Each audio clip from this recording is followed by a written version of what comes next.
តើលោកអ្នកពិបាកក្នុងការរកអ្វីញ៉ាំមែនទេ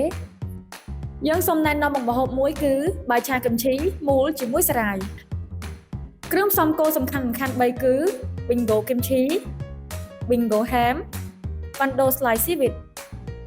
ឬលោកអ្នកអាចប្រើជាមួយប្រភេទសារាយបំពងក៏បានសារាយបំពងរសជាតិដើមរសជាតិកូនត្រីរសជាតិហឹររសជាតិ bulgogi គ្រឿងផ្សំដែលត្រូវប្រើសាច់ហែម100ក្រាមគីមឈី200ក្រាមបាយស2កូនចានស្ករ4ក្រាមអំបិល3ក្រាមកីល្ង10ក្រាមម្សៅម្ទេសម៉ដ្ឋ3ក្រាមនិងសារាយចំណិត30ក្រាមវិធីចម្អិនចាក់ប្រេងល្ងចូលបន្ទាប់មកចាក់សាច់ហែមចូលជាមួយគឹមឈី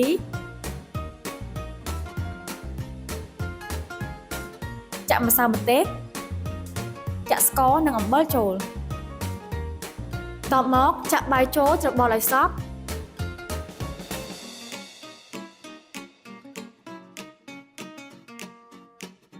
យកបាយដែលឆាហើយមកពូនជាមួយសារាយចំណិតលោកអ្នកនឹងទទួលបានបាយមូលដ៏មានរសជាតិឈ្ងុយឆ្ងាញ់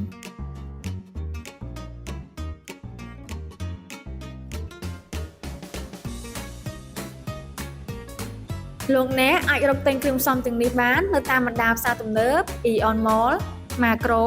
Chipmunk, Lucky និងម៉ាទូទាំងប្រទេស